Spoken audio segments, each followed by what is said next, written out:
we can come back from this, but it's going to require us to stop these culture wars, stop demonizing immigrants, stop demonizing Muslims, stop demonizing trans folks, stop demonizing low-income folks, and recognize that we are actually all on the same boat. And when we attack one another, we're just poking holes in the same boat that we're all in, and we're all going to sink. Instead, let's work together and recognize that there is a billionaire class who is incentivized to keep us fighting so that they can stay wealthy. Those are the folks that we need to work against, not each other. You're listening to Unchecked, the podcast about the architecture of disinformation, with Dan Brown and Rachel Price.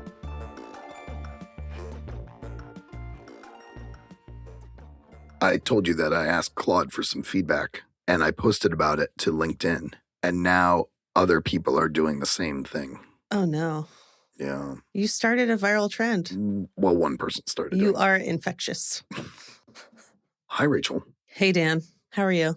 I'm excited that we landed on this particular person and this particular topic.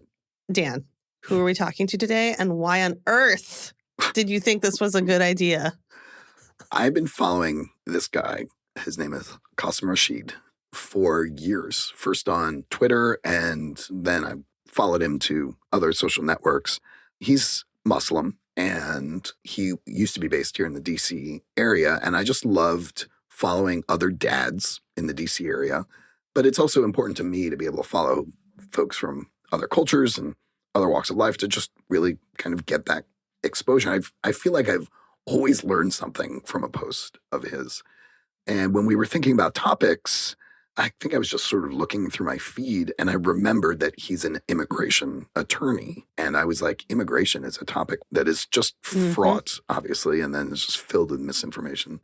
And it's obviously gotten really bad these days. So I was like, this is a perfect excuse for me to reach out to someone I consider a little bit of a hero to see. And he was extremely gracious and agreed right away to join us. So the intent was to talk through immigration. When I told you that we were going to talk about immigration, what was your first thought?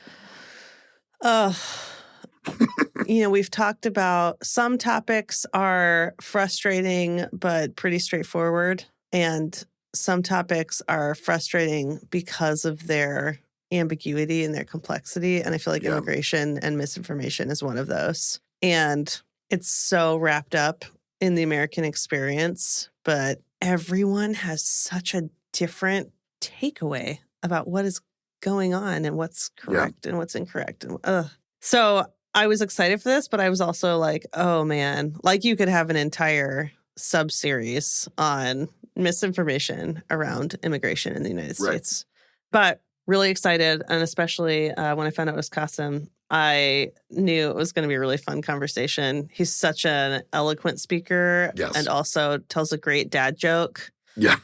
Yes. Which I don't know how to tell dad jokes because I just can't get myself to that level. But I appreciate you being around dad jokes. You can't stoop to that level. That is what I meant. Yeah.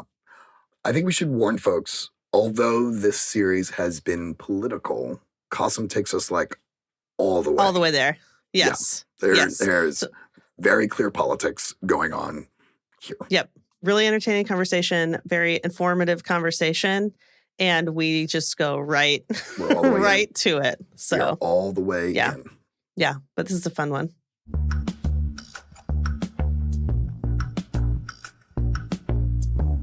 Today we get to talk to Qasim Rashid. He is a human rights lawyer, author, and former U.S. congressional candidate. He is the founder and president of Just Win. He runs a human rights newsletter, Let's Address This, which has 165,000 subscribers on Substack. And he reaches more than 2.4 million followers across social media as @Qasim Rashid. Qasim, thank you so much for joining us. I have been a fan of yours for years. Back in the day, I think it was just dad jokes that I started following you, and then shit got real. So, and it's been educational for me to see how you have addressed misinformation and disinformation, as well as many other issues on the socials and elsewhere. So I'm really excited to talk to you. When I was thinking about the questions that I had, I realized that there's sort of two angles that we can talk about here in terms of the misinformation around immigration. That's what we're going to focus on. One angle is the misinformation about immigrants and immigrant communities, so the people themselves. The other is the misinformation about the process and the system of immigration in this country. which has touched all of us, whether we realize it or not. Mhm. So maybe we can start with the system itself, because the systems tend to be somewhat opaque. What would you say are the main falsehoods or misunderstandings around the U.S. immigration system? Well, Dan, Rachel, great to be here with both of you. And you caught me with dad jokes, and it just went all downhill from there. So you caught me at the peak. If I make a dad joke during this conversation, you'll know because it'll be apparent. The question you ask is a really important one. I think one of the biggest misconceptions out there about the system is that there is some standard of legality. That when people say, well, just come here legally, that there's like some, like when you get your driver's license, there's the rules of the road of what, legal driving is. And you can say, well, this guy's going 95 in a 35. That's illegal. There's nothing like that with the immigration system. It's completely arbitrary. And people seem to think like there's this really well-defined 250-year structure of immigration that people today are just not following. And that's just not true. There was no actual immigration law for the first 100 years of the country because we were a slave nation. We would enslave people and traffic them, and that was immigration. Post that, the only immigration laws that actually existed were immigration laws designed to restrict Chinese immigration, designed to restrict South Asian immigration, to justify taking Mexican land. The saying down there is that we didn't jump the border jumped us. And that's a reality. And that really persisted up until about 1965, when the Immigration and Nationality Civil Rights Acts were finally passed. And then even post that, 1965, by the way, is yesterday's newspaper. This is not some ancient, tradition. This is yesterday's newspaper. And the point I try to make out to folks is that for every single person, left or right, screaming about come here legally, the way that we did, the way your ancestors came would be considered vehemently illegal right now. They would be considered the undocumented immigrants, the illegals, so to speak, that Trump is calling murderers and rapists and, the bad hombres and the bad cultures. So one, have some humility. And then two, recognize that the system now is designed not for anything but exclusivity. It's not designed for optimization. It's not designed to improve our economy. It's not designed to facilitate families being together. It's designed to make things as difficult as humanly possible. And if we're going to have meaningful immigration in this country, then we need to recognize that the system currently isn't just broken. It was built this way to be unjust. It's extraordinarily confusing. People shouldn't have to hire a lawyer to figure out how immigration laws work. I'm sorry. Just like, and I go back to the driving analogy, you shouldn't have to hire a lawyer to understand how driving laws work. Similarly, you shouldn't have to hire a lawyer to understand how immigration laws work. But that's how complicated they've gotten. And so until we recognize that reality and then build a system that truly prioritizes the human experience, truly prioritizes the massive economic benefit, we're going to continue in this downward spiral, and it's going to get more and more volatile and more violent. Something you said really stuck out to me just now, which is that the way the system is set up right now is purely for exclusion, which I can imagine some interesting downstream consequences of that being kind of the main frame in which we understand immigration. It means that the extension from that is that people have a different understanding of what immigration is and what the implications of immigrants are. So going off script a little bit here, I wonder if you can talk a little bit about some of the kind of downstream implications of the way the immigration system is set up now. Does that question make sense? Yeah, it does. Right now, it's set up to, with this current regime, with the massive decrease in refugees, with the effective ban on asylees. Again, I don't think people realize that a refugee and an asylum seeker are two very different things, but they are. And both have been restricted or nearly eliminated. With the restriction on work visas, with the restriction on scientists and engineers coming here, we are risking, and then with the restriction on agricultural workers, we are not only suffering a brain drain. People don't understand that even if we reversed everything right now, we have set back this country 2 decades. This administration has set back this country 2 decades because of the brain drain. Scientists aren't coming here anymore. They're not coming to Silicon Valley for innovation. Half of the Fortune 500 companies that exist were founded by immigrants or the children of immigrants. Steve Jobs was half, I think, Lebanese. And the list goes on and on. So if you enjoy your newest iPhone, your newest Android, your latest apps, your latest technology, 50% chance you got to thank an immigrant family for that. So one, we're losing that edge. Two, on the economic justice aspect of it, we still have plenty of farmers out there who are now suffering immensely because they can't find workers anymore. And last year in 2025, there was a 46% increase in bankruptcies filed by farms. It's a combination of these absurd tariffs, combination of these restrictions on immigration. And look, none of this is new. You can go back to the 1980 debate between Ronald Reagan and George Bush. It's like watching the Twilight Zone because they are outdoing each other, not on who can demonize immigrants more, but on who loves immigrants more. And Ronald Reagan talks about the fact that immigrants are being exploited. And he goes on to say, we should have open borders for immigrants so they can come here and work, support our economy, and then head back. He would be called a left-wing, liberal, woke lunatic right now. Ronald Reagan. And by the way, I despise Ronald Reagan. Like, he's one of the worst people objectively in humanity. But even he called for open borders for the economic justice aspect of it. And so denying all these things is just gutting us from the working class, blue-collar jobs to the high-impact tech jobs and the scientific innovation that our country has used to thrive and be at the forefront of the world. This is not sustainable. The damage has already been done. The question really now is, how deep are we going to let this knife gut us? Because it's gotten pretty deep already. The transformation from Reagan, I've seen some of the speeches that played recently. Yeah. I mean, it may be obvious. Is 9/11 the turning point, would you say? Like, what was it that sort of changed the attitude towards immigration from Reagan's obviously left-wing woke, perspective on it to whatever this is today?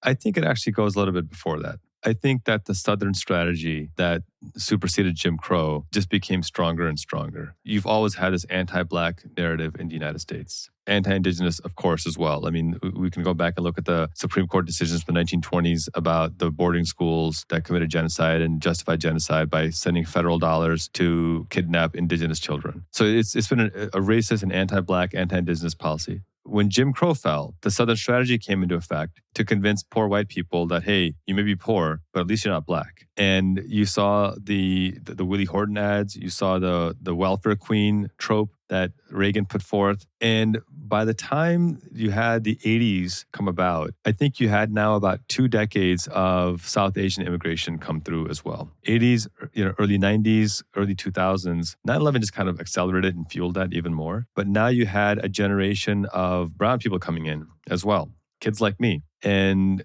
if there's one thing about brown parents is that they don't let their kids screw around in school. They make them, get the grades and get the scores and that, unfortunately, combined with the anti-Black racism in South Asian communities, which we should talk about, fused kind of this narrative that America's changing too quickly, that, this is not what we want. There was a study done by the Washington Post in 2008 that talked about welfare benefits, SNAP, TANF, food stamps, Section 8 housing. And it found out that white people actually have no problem with welfare benefits. They're actually happy for the government to provide welfare. They just don't want Black and brown people to get access to them as well. Professor Jonathan Metzer writes about in his book, Dying of Whiteness, how white Americans in rural parts of the country don't want Medicaid expansion because even though it would help them, because they don't have healthcare access, it would also help Black and brown people, and therefore they don't want it because they would rather die than let this become a country that supports Black and brown people. So I don't think it was post 9/11. I think 9/11 certainly exacerbated it and made it worse, but the foundation has always been there of a nation built on the genocide of one people, the enslavement and genocide of another. And that's transformed. And Dr. Michelle Alexander talks about this in her book, The New Jim Crow, that it's not wise. And Dr. Ibram Kendi talks about this as well in Stamped from the Beginning, that it's not wise to say that racism can simply be solved with more education. The policies that we're seeing today, whether it's gerrymandering or voter suppression or, these voter ID laws, or, you can go on and on. They're extraordinarily sophisticated ways to express anti-Blackness, anti-Latino, anti-Asian, anti-woman. So it's not a lack of education, it's a lack of integrity, it's a lack of justice that's causing these issues. The U.S. is meant to be a nation of immigrants. That's certainly what I learned in school. That is part of my personal history. I grew up in New York City, and so I feel this very much in my bones. Like, even as isolated as one can be in New York City, you can never be perfectly isolated from the multitude of people around you. But this isn't everyone's lived experience. So who benefits from people misunderstanding the immigration system? Who sort of gets to take advantage of the fact that we have not just demonized immigrants, but sort of set up the system in this way? The same people who've always benefited, the wealthy elite class, the billionaire class, the top 0.1%. we suffer worse wealth and income inequality now than even during the Gilded Age. And this is in part what led to the Civil War. After the Dred Scott decision, the anniversary was just passed that said that Black people are subhuman. And legal scholars determined that was kind of the final straw that broke the camel's back that eventually led to violence in the Civil War because the wealthy didn't want to give up their enslaved. And we saw that 80 years later, with the Great Depression, the massive levels of wealth and income inequality, and the Great Depression and the decades of poverty that followed afterwards. And we're seeing that right now, that there is this massive polarization of wealth where 60% of Americans can't make ends meet. You do the math on that. I mean, you're talking, 250 million people can't make ends meet? It's asinine. It's astronomical. You talk about the fact that 1 in 6 Americans are food insecure. 1 in 9 children are food insecure. They don't know where the next meal is coming from. We have things called lunch debt in this country. Like, my God, how immoral and sinful is that? And I use that word on purpose. It is a sin, in my view, to have a child have lunch debt. Like, what kind of a cruel, evil person decides this is a good idea? It's horrifying. And so it is really just to maintain the status quo of those who are super wealthy to stay in power. And that's what we're seeing with this regime, with this administration. And look, I'm not going to let Democrats off the hook either. Biden Democrats had the ability to repeal these massive tax cuts. They had the ability to extend the child tax credit, which decreased childhood poverty by 33%, which after it increased after it expired. They had the opportunity to cancel student loans, to cancel medical debt, to cancel lunch. They didn't do any of this stuff at all. They just talked about, build back better. And then when Sinema and Manchin said no, they're like, okay, well, we tried. We threw up our hands and we're done. So, absolutely, the lion's share of the blame falls on Trump and his cronies. But I'm not going to excuse Biden either. He ran in 2020 saying the soul of America is at stake and I can fix it. And what did he do? He handed the presidency right back to Trump. So I hope history remembers him and Merrick Garland as complicit in where we are right now. But that's who benefits. It's the wealthy, the billionaire class. And this is why I say to my Republican and conservative friends, I'm not your enemy. I promise you I'm not your enemy. I promise you I want your children to be happy and healthy and safe and strong and grow up and be whatever their heart desires for them to be. And I want them to have all the access and resources. But I'm not the one preventing them from doing that. It's the billionaire convincing you that I'm your problem while they're the ones who are robbing you. I mean, the 4 major tech companies, I think Google, Tesla, Microsoft, and Meta combined paid 4.9% tax, saving $51 billion in taxes this last year. $51 billion saved. And so when you see these people like Jeff Bezos, he donated $100 million. Who the hell cares? He just walked away with $51 billion. Do you really think he gives a crap about $100 million? It's like if you win $51,000 and give your friend $100 and say, okay, now we're even. No, it doesn't work that way. So that's where I want folks to remember that our enemy is not your working class guy. It's not your neighbor who somehow bought a nice car because they saved up for it. That's all irrelevant. What's relevant is the fact that you've got billionaires who are robbing us blind. A Rand study showed $79 trillion in wealth stolen from the bottom 90% and given to the top 1%. That's the issue. That's where we should be focused against. It's very disheartening to hear it spelled out like that, but it's true. And I think a lot of us feel that every day. I'm thinking about comprehensive immigration reform as you're talking about it and about the policies, the failure of all politicians really to make any progress on comprehensive immigration reform. And we've seen this with other topics, difficult topics that we've covered, like gun violence, gun reform, abortion, right? Yeah. All of these things have policies that seem self-evident and yet are humane, but are kind of too far out of reach. And my bias is to say that there is some kind of misinformation that's preventing people from making good decisions about this. I mean, obviously there's beliefs and lots of other things that's happening, but I'm wondering if there's a parallel here on the immigration side. What is the fundamental misunderstanding or misbelief that people have that's preventing this comprehensive immigration reform? Is there an obstacle to that is not, I mean, we can blame billionaires and we can blame people for their prejudice against immigrants, but are there other things at work here that's preventing this from happening? I think it's a combination of two things. I think one, it's ignorance to what immigration actually looks like, what the actual policies of immigrants are, what they have to go through. Right. Afghan refugees who supported U.S. armed forces against the Taliban, who had been vetted and gone. There's an extraordinarily thorough vetting process that takes 2 years. As they were boarding their plane to finally come here, Trump canceled them and said, you're illegal, you have to leave now. Right. Haitian refugees who had documented status, Trump arbitrarily set up. Now you're illegal. You have to leave now. And then I started rating them. So I think one is just understanding what the actual process is. Most people don't. I would venture to guess you ask 100 people, 90 to 95% wouldn't have the first idea of what the difference between H-1B or a K-1 visa is or what any of these forms are because they've never had experience before. So that's one. And that would be okay if the second part wasn't also part of the problem. Two, there has been a bipartisan demonization of immigrants for a long, long time. And it was led by Trump and his cronies. And then Democrats have this obsession with wanting to be liked by Republicans. And I don't know who said this first, but if a genie gave Democrats 3 wishes, they would negotiate it down to 1 and then wish for something they think Republicans would like. Right. That's really where we are right now. And I'll give you just one example of that. So sad. I'll give you one example of that. Both Obama and Biden deported more people than did Trump. And yet they keep buying into the narrative from Trump that Biden had open borders. And Biden came in and said, I'm going to fight this narrative and I'm going to deport even more people than Trump did to show how anti-open border I am. And guess what? People still accuse Biden of having open borders. Biden ran saying that how barbaric was Trump to suspend asylum. Doesn't he know that we started asylum after the Holocaust because Jewish people were horrifically massacred and killed? Millions were killed by Hitler. And that's why we have asylum. How dare Trump stop asylum? And then Biden gets into office and he suspends asylum. And I'm wondering, like, what the hell are you doing? Like, what planet am I on? So this is bipartisan demonization of immigrants. Trump has convinced the masses that immigrants are rapists and they're murderers and they're bringing in their drugs and all these things, when all the facts tell the exact opposite picture. A study by Northwestern University looked at the last 150 years of crime data nationally, a massive study, and found that there was not a single year, not even one, where crime rates for immigrants, even undocumented immigrants, were higher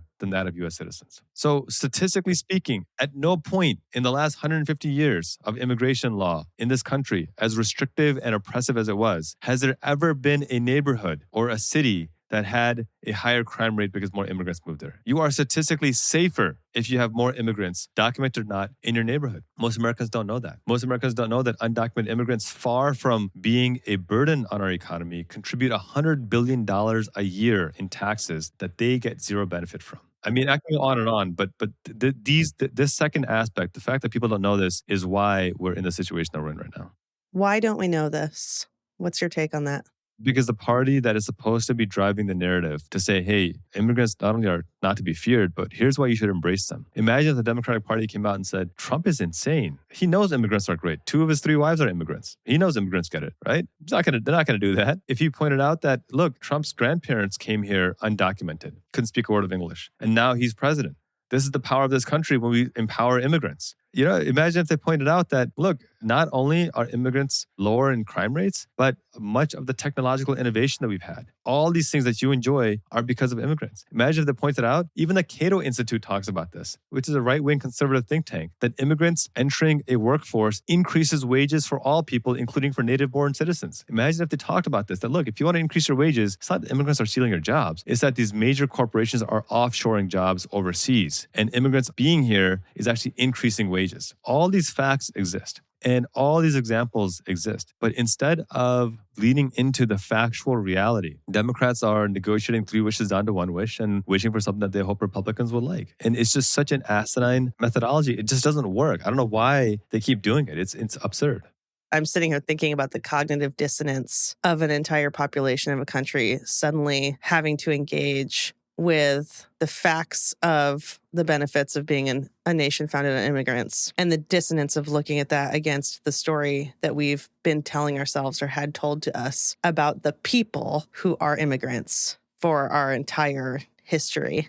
I mean, look, it was 8 or 9 of the signers of the Declaration of Independence were immigrants. So from every angle, immigrants have been part and parcel of this country. And look, hell, talk about the fact that America has the best food scene in the world because of immigrants, right? I mean, yes. I'm like, you know, the whole, during the Hillary Clinton thing, when they're like, you know, there might be a taco truck in every corner. I'm like, yes, that's a winning message. Who doesn't love tacos? You find me the most racist right-wing MAGA, and he'll be like, yeah, but those tacos are really good. Like, come on, give me a break. Why are you running from that? Embrace that. Like, yes, a taco truck and a shawarma truck and the best Chinese food you ever had. Like, lean into this. Why are you afraid of what makes this country truly great?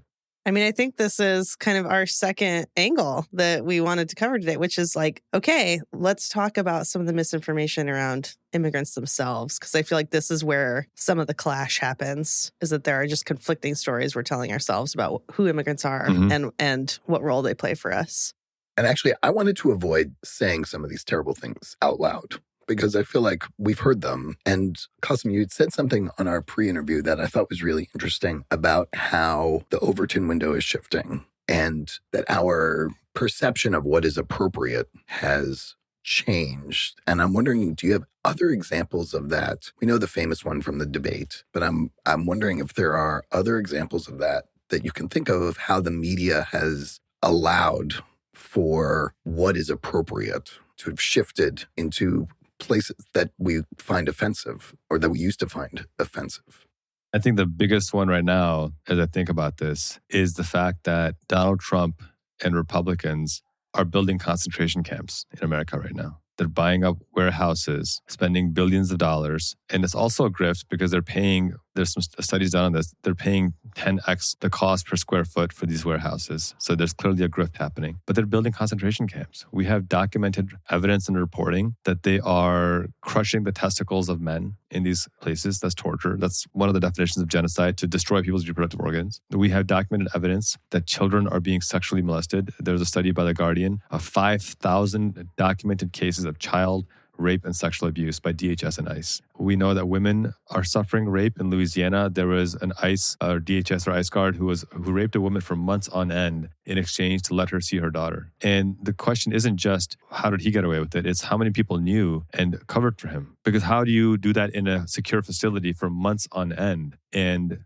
just nobody notices that, hey, at 2:00, so-and-so is suddenly disappearing for an hour and this woman looks disheveled afterwards. I mean, this is just what we know of. And this is what happens in concentration. If I took away the modern day, if I stripped away the modern day description and said, hey, this is what happened in Auschwitz, you would believe me because we know that's what happened in Auschwitz. But that's what's happening right now in the United States. And we have children missing. We have hundreds of names of people missing. We don't know where they went. We have no idea where they went. And so the Overton window has shifted where that's normalized, where that's just not a big deal anymore. It's not even talked about. It should be front page news on every single news channel, but it's not. And that's my fear, that this kind of stuff is becoming normalized as just kind of part of the discourse and people are going about their day. That's what horrifies me.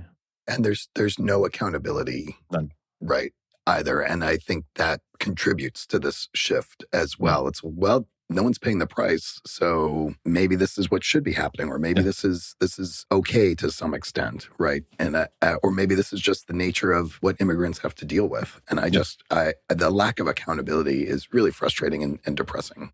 And for people who think that, co-sign everything you said, Dan, and for people who think that this is an immigrant problem, it doesn't affect me, ProPublica published a report of nearly 200 U.S. citizens arrested and tortured on the accusation that they were immigrants. We've already seen ICE is on pace to kill a record number of people just 2 months into the year. And at this rate, they're going to kill hundreds of people, again, that we know of. So, this is going to affect you in more ways than you can even count, than you can even imagine. My eldest is 17 and we're talking about applying for colleges. And he's like, does it really matter? As long as it's a top school that I want to get into, does it really matter? I'm like, well, let me ask you a question. Do you care about speaking up for things like justice for Palestine? He goes, yeah, of course. I'm like, well, Columbia University, it could get you arrested. And he's been following it. And he goes, I never really thought that could happen here. I'm like, well, this is the reality. You're a U.S. citizen. You were born and raised here. This is the only country you've ever known. But at Columbia University, they've signed a deal with the devil. And if you speak up, tough luck. Right. These are real conversations that we unfortunately need to have. Rachel, I know you've got a toddler at home and college seems like a long time away, but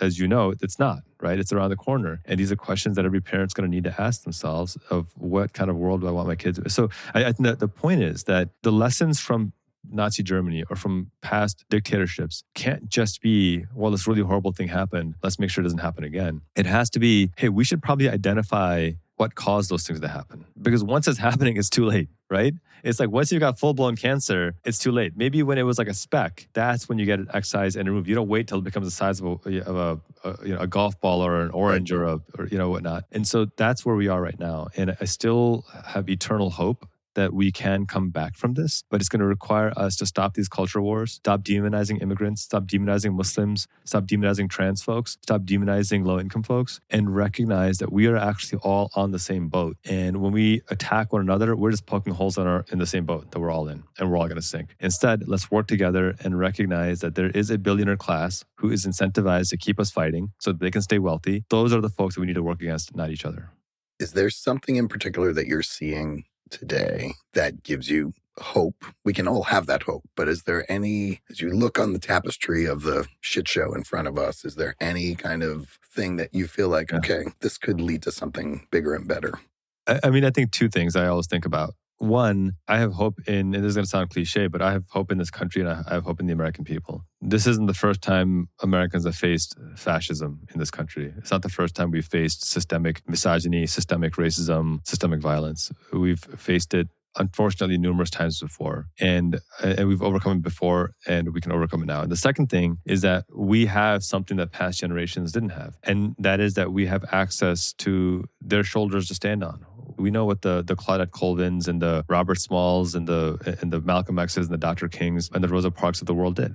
We know the John Browns of the world, right? We've seen the suffrage movement. We've seen the elevation of marginalized communities because people banded together and said, not in our name, enough is enough. And we can look at those examples. And James Baldwin talks about this as well when he's asked late in his life by a journalist that, how do you overcome the despair that you feel in the world? And he said, I'm angry at the world, but I don't despair. He goes, I'm absolutely angered by the world, but I'm never in despair because I can't look at my children. You can't tell the children that there's no hope. We have to hold on to hope. And so I'm an eternal optimist. I'm certainly a realist and pragmatic and will not sugarcoat the injustices that we face, but that should never be confused with hopelessness. That's not my vocabulary. As long as I have breath in my lungs and blood in my veins, whatever the cliche statement is, I have to have hope. I look at my kids, I look at my nephews and nieces, I look at your kids, and I can't look at them in their adorable, cute little puppy dog eyes and say, there's no hope. That's a terrible thing to do. I want them to be inspired. I want them to have hope. And so I look at that generation before us that overcame this, and I look at the generation coming after us who has not been callous to the world. And I'm trying to be that bridge to make sure that they build on something better than what we have.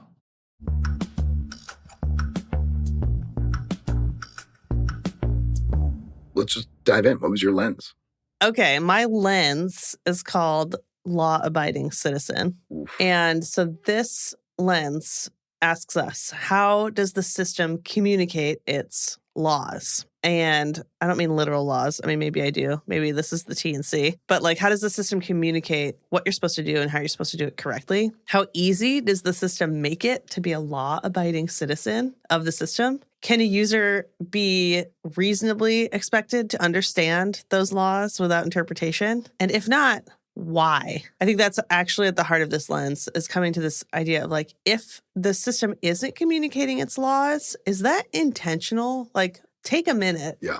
The thing I like about this lens is that if you look at milestones of growth or maybe knowledge maturity in IA or in UX, one of the things you notice is there's like this before time where you look at a system and how complex it is and you think, those silly little people, they just didn't know how to do this. I can help. And then after this milestone, you look at this complex system and you're like, I can guess what's going on. Like, there's a reason this is like this. And some of the reasons are just messiness and apathy. And some of the reasons are not apathy. Right.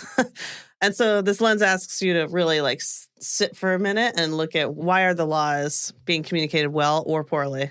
I love this. I think there's a lot more expectations and constraints governing our interactions with digital experiences. This is sort of an extension, a many generations extension of this sort of basic idea that when a user clicks on a link, they should know what they're going to get. Yes. Right? Like there's sort of this expectation setting, and laws or rules are just expectations that we put on people. Yeah, the thing that got me thinking about this was when we were talking about this misinformation or misguided belief that people should just get their citizenship the legal way, as if the legal way is this straightforward, non-arbitrary thing. And what we talked about with him is that the legal way, quote unquote, is completely arbitrary and has changed over time. And it's not a straightforward thing. There's not an easy, and all this stuff. And that really made me think about this idea of we have this belief, like there's just like, hey, user, just like do it the way we want you to, or hey, user, just do it the way that the system is set up to have you do it. Like this is so obvious. This is how we built it. And that is such a blind assumption that the system actually is set up to allow a user to do the right thing. Or I really am actually interested in some literal laws of systems. How easy does the system make it to follow your terms and conditions? Right. I'm super curious about that. My favorite projects are ones where I get to design things or be in the room at some point with a legal team. Like, I just love these, which I've had this a couple times. That is the true litmus test of an information architect.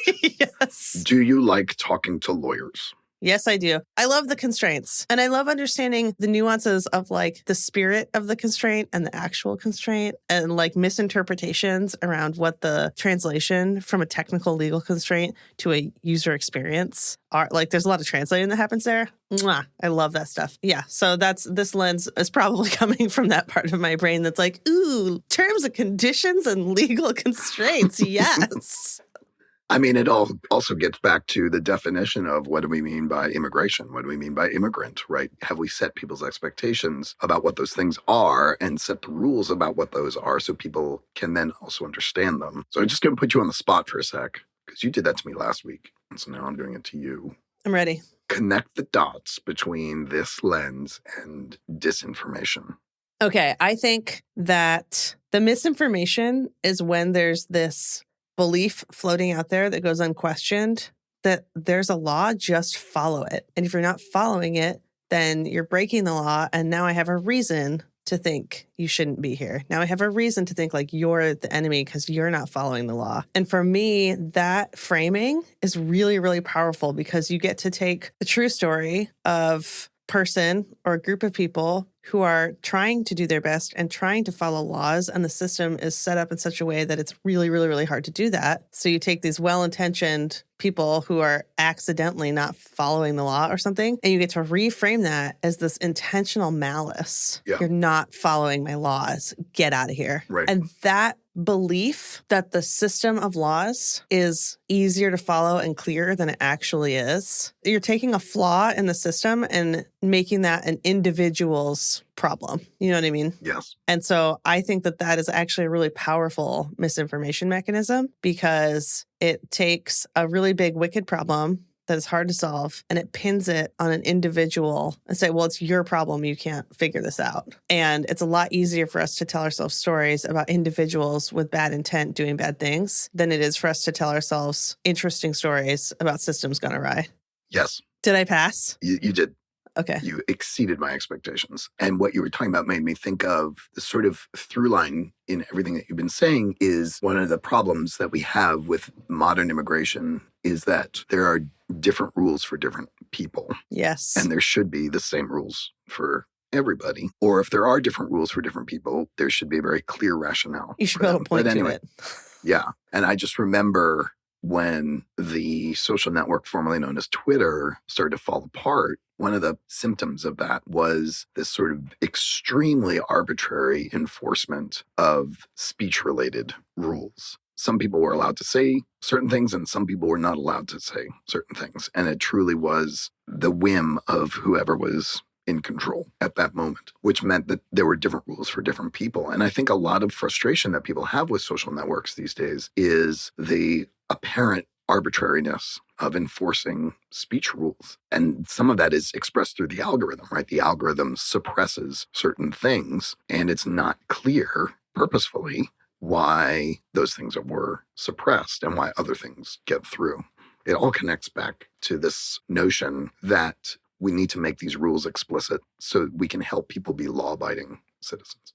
And it makes me start to think about the difference between rules and enforcement of the rules. And those, like, that's two different avenues for shenanigans, right? Like, you could have clear rules, but your enforcement is Byzantine. Yes. Or vice versa. You could have, like, a completely opaque rules that then enforcement just becomes like a joke because you can't enforce rules you don't understand. And at the heart of this is asking why. Why is it so different? Yep. Why is it so Byzantine? Why is it? That's great. Yeah, because I think it's easy to assume when we inherit a system. I think in a lot of situations, the why is probably relatively arbitrary and doesn't have malice behind it. But I think it's easy to forget to interrogate those things when you are new to a system or you inherit a system. And I think it's a good idea to take a beat to interrogate these things, to just see what you find out, see what you learn. Yep. What was your lens, Dan? That is a tough act to follow. I know. I'm sorry. I also had a few. I think I'm going to say the one that I'm least comfortable with, and maybe you can help me flesh it out. But I sort of liked this idea that at the heart of a lot of anti-immigrant feeling in this country, and that Qasim talked about, is sort of this idea that there's a zero-sum game at work, that by immigrants getting jobs, citizens don't get jobs, or by undocumented immigrants doing things, citizens don't get those things. And that zero-sum framing, I think, is really just a frame, right? We don't think that's true, or we have facts to say that those things are not true. And Qasim gave us just a ton of great examples, which made me even more excited to live in an extremely diverse place in the world and get to experience those wide variety of things. But it's very easy to also slip into this notion that, well, if they have a thing, then I don't have that thing. And I would rather I have that thing. So I'm calling this lens zero-sum framing. I really like this lens a lot. And I think it's a really common issue, not just in the immigration sphere, but you see it a lot in women's rights and healthcare, fighting over bathrooms. I mean, do you know why are humans so prone to zero-sum thinking? I don't think humans are. I think I think they are. Fine. I have a theory they are. And now I realize I don't know anything about. There are plenty of examples of communities that are much more collaborative, right? Oh, so capitalists are really prone towards zero-sum. I mean, the whole foundation of capitalism is competition. And the whole foundation of competition is that you can have a winner and a loser. Yeah. And the frustration is that I think economists have developed a much more nuanced understanding of what cooperation brings. But one of the things that we lose in our kind of simplification of these complex ideas like immigration is that kind of nuance, right? We lose the nuance. So we just think competition, winners and losers, and that's it. Yeah. Okay. So what are a couple examples of this? They could be hypothetical, where like someone might be looking at a system and looking for signals of zero-sum framing. Put you on the spot. Yeah. Okay. Now I'm going to... Please hold. Do we have Jeopardy music that we can put in here? No, okay, but the one that comes to mind is do do do do do do do do do do do do do do do. That doesn't help me think. But it's electric. I mean, okay, let's just talk it through. So it usually has to do with the availability of resources and the fact that there are resources, or framing things in terms of resources, and that by giving some people access to those resources, we take those resources away from other people. And everything I look at now is about fucking AI, and I can't help but then connect that dot to things like access to data, but also access to the physical resources that are required in order to make AI work. So I think when we talk about AI, we can't just talk about the prompt that we see on the screen, but everything else that comes with it. I think the zero-sum comes in when we say something like, well, it's either we have very cool technology and everyone else, all the people who need to make that happen, suffer, or everyone lives a humane life and we don't get really cool technology. And it's like, guys, surely we can make both of these things true. You know what this makes me think of? I thought about trade-offs and how much you talk about trade-offs. And I've learned a lot from you about thinking about trade-offs. And I think this is an interesting thing where if you're working in a system, whether it's a system of people, I mean, we all work in systems. If you're looking at a system you've literally designed, whatever, where are the trade-offs being framed as zero-sum trade-offs? Because I can think of a lot of product conversations I've had in my career where folks come up with a trade-off that I don't think is intentionally framed as zero sum, but it's a pretty powerful like negotiating tactic or like scare tactic. What's frustrating is like having that kind of very clear delineation, that A-B thinking is really helpful in the design process. But we have to separate ourselves from this was useful for design from if we actually implement it like this, someone's probably going to get hurt because which maybe sounds like it's overstating it, but these days I don't think it is. We have to understand that these trade-offs have far-reaching implications beyond what we see on the screen. I always try to use these lenses to see if I can find more ways to talk about why I don't like gamification so much.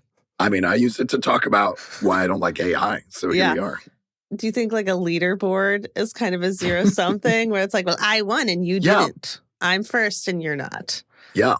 Yeah. So for a while, I was using Duolingo to do chess. And they are sort of the forerunner of, or they were a leader in gamification of these things.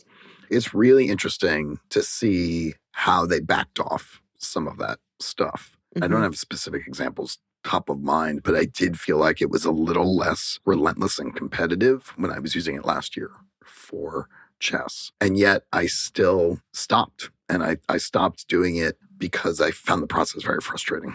Yeah. Great. Those were lenses. We did it.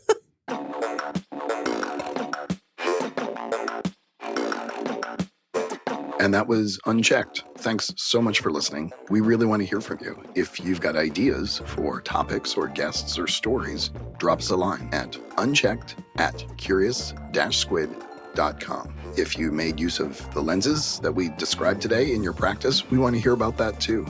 Hey, check the show notes for any of the links that we talked about today, and it would really mean a lot to us if you shared this episode with a friend and rated and reviewed us on your favorite podcast platform. Thank you.